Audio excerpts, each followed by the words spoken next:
I want to tell you a story about John A. Powell. John Powell, who doesn't use capitals in his name. He is a professional bridge builder. And by that, I don't mean the kind that connects two masses of land. I'm talking about the kind of bridge that connects with other people and makes them feel like they belong. John Powell is the Robert D. Haas Chancellor's Chair in Equity and Inclusion. He is a professor of law and African American Studies at UC Berkeley. He's a professional bridge builder, but his bridge building began as a child, and it began out of trauma. John Powell grew up in Detroit, Michigan, where his father was a devout member and minister of a Church of Christ congregation, where the family spent many hours of their Sunday each week. But John's father lived his faith 24/7, and family relationships were a big part of that faith. So John grew up in a faithful and very loving household as one of 9 children. Just to bring it back to Lizzo, there was also somebody at the Lizzo concert who was holding a sign that said, "I have 9 children at home." At age 11, John, who was a curious child, he questioned the pastor about salvation. Now, this was not something that the pastor invited. I mean, maybe he would say, "Yeah, I'm open to questions," but was he really? So John, age 11, questions the pastor about salvation for people who did not look like him and who were not raised in a Christian church. He had been reading a lot in school about Asia, about different people across the world, people who did not look like him and were not raised Christian. John was born and raised in the Black community in Detroit, and he had never encountered at that point anyone from Asia or of Asian descent even in his neighborhood. And when he asked his pastor about what would happen to the millions of other children's souls who did not believe in their church doctrine, the pastor let him know they would be going to hell in the end. And when he continued to question how that could be, the pastor brushed him off, saying simply, "You know what, John, I wouldn't worry about it." Well, from that point on, age 11, John didn't want to go to church anymore. So his father then behaved according to church doctrine, which taught you must be out of fellowship with anyone who is not a believer.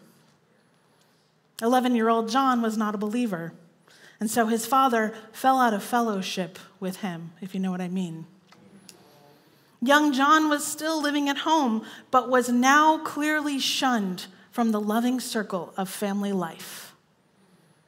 On Sundays, his parents left him with a long list of chores to ensure he would not enjoy himself, and then they went to church. And for the next 4 or 5 years, really through his adolescence, John and his father did not have fellowship. They were not in fellowship with each other. This was deeply painful to John. It was very important in terms of his growth at a critical stage in his life and development. And where he had once felt held in a close cocoon of love and compassion, it suddenly ruptured, and he was an outcast within his own family. There were periods of time when John didn't know if he would emotionally or psychologically survive. And eventually, and it was through learning more about the world, learning more about belief, that John found solace as a teenager. When he started to heal, it took years.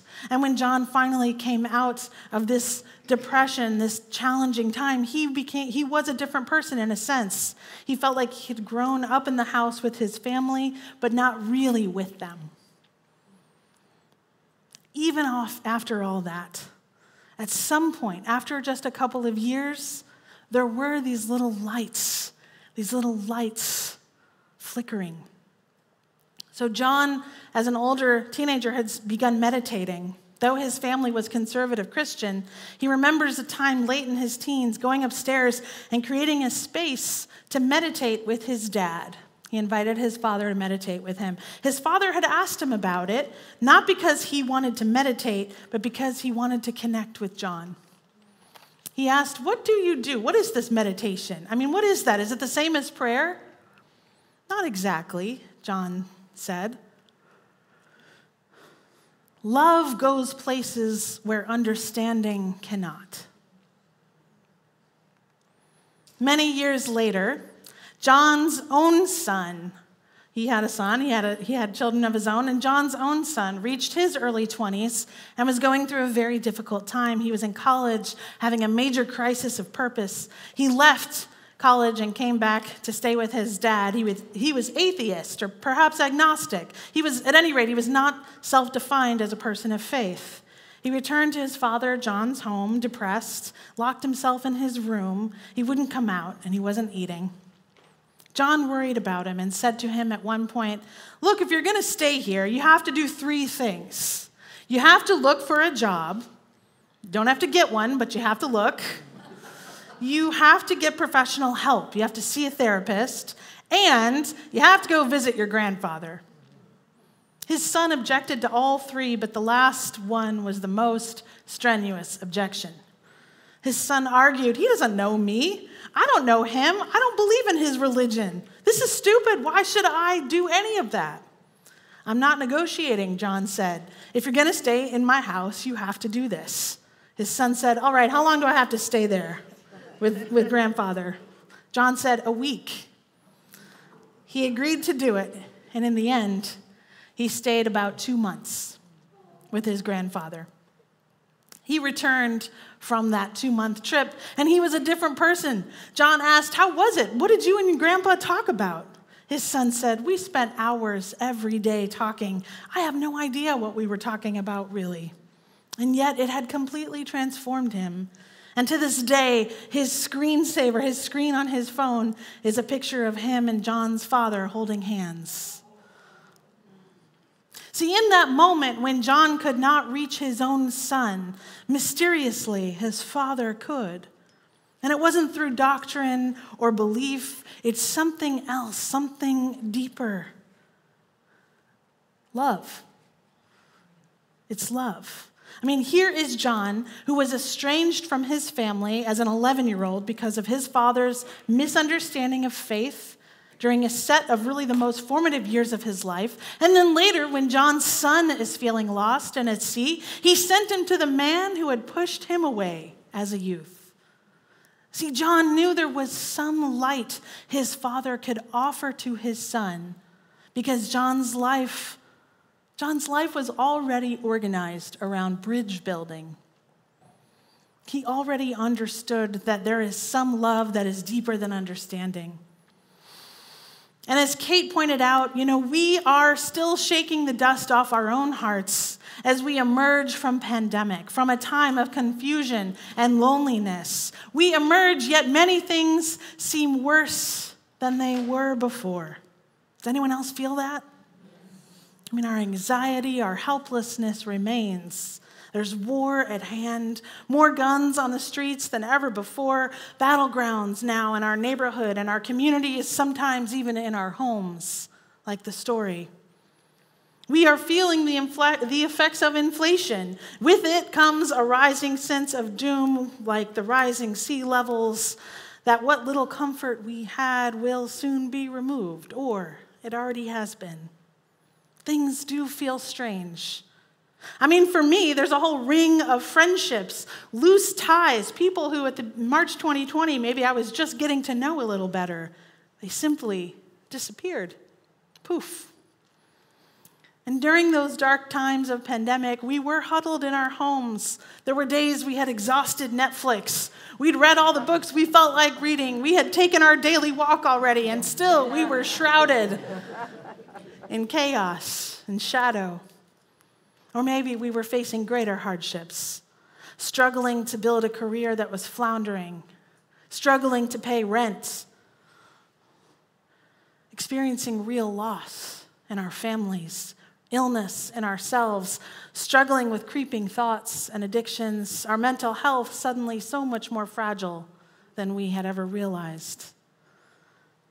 And now here we are, entering a season of looking for the light, I mean, Diwali kind of marks that beginning of darker, shorter days, longer nights, looking for the light. So this is an invitation to you to really look for it. You know, bridge building, it's not transactional. It is about looking and seeing those lights that have been kindled for you out there in the shadowed world. And this is what I love about one of these central Diwali stories that Gitkeki was kind enough to share with us today. It's not the rescue story itself. It's that after Ram rescues Sita, the world is dark. After an epic battle and the clear task of rescuing, so those were clear tasks: battle, yes, fight for what I want, rescue. Then there's the return home, shrouded in darkness. How will we get there? Where do we belong after all we have endured? The people of Rama and Sita's kingdom were clear about their task. They could light the way back home to something new. After all the courage had been tested, after all the loss, they knew the next right thing was to light a little lamp in the window and guide their way home. And now we do it each year. We too have been through a great trial, a time of exile from each other and from the life we maybe once knew. But the truth is, that whole time, there was someone building a bridge of light. There were these little lights we could follow. Perhaps it was a monthly Zoom call with friends you hadn't seen in decades. Did anyone have that in the pandemic? Perhaps it was a corner store that had a very carefully thought COVID mitigation policy, one that made you feel safe and welcomed. For me, it was Kelly's Market in Decatur. Perhaps it was those people who were handing out water to those folks waiting online to vote a couple of years ago. Maybe it was you turned a lamp on for someone else. Maybe it was you giving generously until it felt good to contribute to our capital campaign, to something greater than yourself, imagining a new world outside of the one you were living in this moment, right now. At UUCA, the truth is there were countless lamps lit that guided our way back to each other. One of them is the curriculum developed by UUCA youth Zach Lanterman, Z Lanterman, who I think is out there. Yeah. UU Minecraft, a video game where children, well, maybe it's not a video game, it's like a program. Anyway, where children follow Z's guidance and learned to build a UU utopia where everyone was free and equal. UUtopia, thank you. It was Mary Crawley. Yeah, I see you, Mary, out there too, who drove to visit members in assisted living, who reminded me that they were still out there and reminded them that they still had a faith community that loved them and needed them. And I know it was Ginny and others were with you. It was a group of parents like Kate and others who gathered on Zoom to share the trials and hardships and struggle they were going through. You know, sometimes the lamplights are small. They're flickering just enough to get you through one more step on the bridge, one more day, until you can be held in a circle of warmth and comfort, until you can return to that feeling of belonging, of home. See, the bridge, it's not the place of safety, not yet. It's the path back toward belonging. But like the king and queen in our story this morning, we must look for the lights in order to see them. If we're not looking for them, we will miss it. Marcel Proust said that the true journey of discovery is not in discovering new landscapes. It is in developing new eyes. Has anyone seen this week? I feel like every Unitarian Universalist minister is probably preaching about the Eagle Nebula today. 27 years ago, in 1995, the Hubble Space Telescope wowed the world with a cosmic landscape called the Pillars of Creation. The image revealed towering mountains of gas and dust in the Eagle Nebula, one of the most productive star factories in the Milky Way galaxy. It was high art from deep space and a visual triumph for the newly repaired and reborn Hubble. Now, today, The James Webb Space Telescope, Hubble's successor, has turned its infrared eyes to the new view of the pillars that were released just this last Wednesday. Cherry red streaks and waves are jets of material squeezed from globs of gas and dust to their baby protostars as they collapsed and heated up towards stardom. After 20 years and $10 billion, this Webb telescope launched on Christmas Day of last year into an orbit around the sun and 1 million miles from Earth, is designed to see this infrared light, color no human eye has ever seen. Viewing the cosmos in these wavelengths allows astronomers to see distant galaxies whose light has shifted into infrared with their motion away from the Earth, and to peer through dust clouds that litter the lanes of interstellar space. No one wants to say, ooh. The telescope has proved its worth. In the last few months, it has dazzled astronomers with new views of a universe they thought they knew. New views of a universe they thought they once knew. This Eagle Nebula, it's about 6,500 light years from Earth. It's starlight that can barely be glimpsed by the naked eye, maybe 1 month a year. Astronomers said in a news release that the telescope's observation would allow a better census of the nebula's stars, improving their models and theories of how stars form, how they escape from their dusty creches, die, and pass on their substance to the future. Dust to dust, ashes to ashes. This from the New York Times. So how can we do what the folks at NASA have done and discover not a new landscape, but new eyes to see? How do we build a bridge like John Powell's bridge based on a foundation of right relationship, of a love that is strong enough to withstand emotional cutoff and grave disappointment? As we know, people will disappoint us. But are we looking for the glimmers? Are we looking for the lights, the bridge back to belonging? This bridge of light could begin with just a small, flickering light. Maybe something you didn't see before. Someone who is lighting a way for you. A sign of hope, which is a sign of life. A speck of stardust. You have phones, don't you? Love is calling to you. Love is calling to you. This light is always there for you, even when you are not able to see it. Just 1,000 little lights out there. People are turning on their phones. There they are.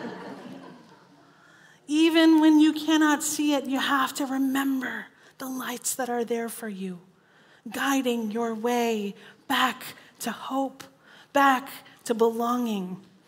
And once you can learn to look for the little lamplights, guiding your way out of isolation, out of exile, the beauty will be staggering. You will see them everywhere.